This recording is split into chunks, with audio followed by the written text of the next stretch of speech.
দারুণ টুইস্ট দিয়ে শেষ হলো ইচ্ছে পুতুল।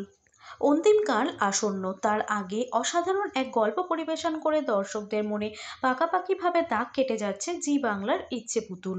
শুরু থেকে অনেক সমালোচনার মুখে পড়তে হয়েছে এই ধারাবাহিকটিকে, তবে পরবর্তীতে ঠিক নিজেকে প্রমাণ করেছে এই মেগা শক্তিশালী প্রতিপক্ষ থাকায় টিআরপিতে কখনোই মাথা তুলে দাঁড়াতে পারেনি এই ধারাবাহিক। তবুও দর্শকদের ভালোবাসায় গোটা একটা বছর যাত্রা সম্পন্ন করেছে ইচ্ছে পুতুল। বর্তমান গল্প অনুযায়ী বেশ সংকটজনক অবস্থায় পড়ে গিয়েছিল ধারাবাহিকের খলনায়িকা ময়ূরী। তাকে বাঁচানো রীতিমতো অসম্ভব হয়ে উঠেছিল ডাক্তারদের কাছে। তারা স্পষ্টভাবে অনিন্দ্য মধুমিতাকে জানিয়ে দিয়েছিল ময়ূরীর হাতে আর খুব বেশিক্ষণ সময় নেই।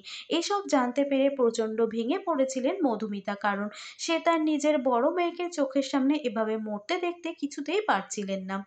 এদিকে তাদের হাতে কোনো উপায় ছিল না, কারণ মেঘ এই মুহূর্তে রক্ত দেওয়ার অবস্থাতে নেই। যদিও এই কথা জানতে পেরে চুপ করে বসে থাকতে পারেনি মেঘ।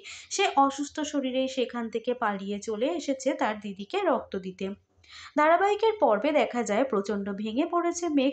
ঘন ঘন 2 বার রক্ত দিয়ে তার শরীরে আর একটুও শক্তি নেই। অন্যদিকে ধীরে ধীরে চোখ খুলছে ময়ূরী। মেঘের রক্ত শরীরে যেতে একটু একটু করে সুস্থ হয়ে উঠছে সে। অর্থাৎ এই যাত্রায় মেঘ আবারও বাঁচিয়ে দিয়েছে তাকে। অনিন্দ ময়ূরীকে বলে আজ মেঘের জন্য বেঁচে গিয়েছে ময়ূরী, কিন্তু মেঘ এখন অসুস্থ।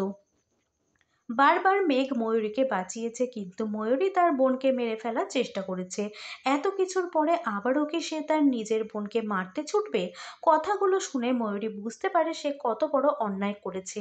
যাকে সে মারতে গিয়েছিল আজ তার জন্যই সে জমের মুখ থেকে ফিরে এসেছে। এরপর ময়ূরী মেঘের সাথে দেখা করতে চায়, কিন্তু কেউ তাকে অনুমতি দেয় না। সে নিজেই চলে যায় মেঘের হাসপাতালে। প্রথমে সবাই বারণ করলেও পরে মেঘ যেহেতু দেখা করতে চায়, তাই ময়ূরীকে মেঘের ঘরে যেতে দেওয়ার অনুমতি দেয় প্রত্যেকে। ময়ূরী মেঘকে বলে সে আর আগের মতো নেই, সে এবার সম্পূর্ণ বদলে গিয়েছে। সে বুঝতে পেরেছে কত বড় ভুল করে এসেছে সে এতদিন।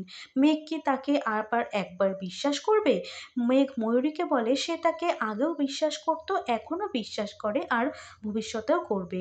কে কি বলল তাতে তার কিছু যায় আসে না। এরপর দুজনে সুস্থ হয়ে ওঠে। 2 বছর কেটে যায় আর মেঘের একটা ফুটফুটে মেয়ে হয়। মেঘের চাইতে মেঘের মেয়ে অনেক বেশি সময় তার মাসিমণি ময়ূরীর কাছেই থাকে। তাদের দুজনের বন্ধুত্ব বেশ ভালোভাবেই জমেছে। ময়ূরী মেঘের মেয়েকে ভীষণ ভালোবাসে। মেঘ যখন তার গানের জন্য পুরস্কার পাচ্ছে তখন টেলিভিশনের দিকে তাকিয়ে ময়ূরী বলে, দেখ তোর মা কেমন পুরস্কার পাচ্ছে, তোকেও এমন হতে হবে, তোর মাসিমণি তোকে এইভাবে তৈরি করবে। ময়ূরীর এমন বদল এবং তার বোনের প্রতি তার ভালোবাসা অবাক করে নীলকে। এমনভাবে একটি সুন্দর সমাপ্তির মধ্য দিয়ে শেষ হবে ইচ্ছে পুতুলের গল্প।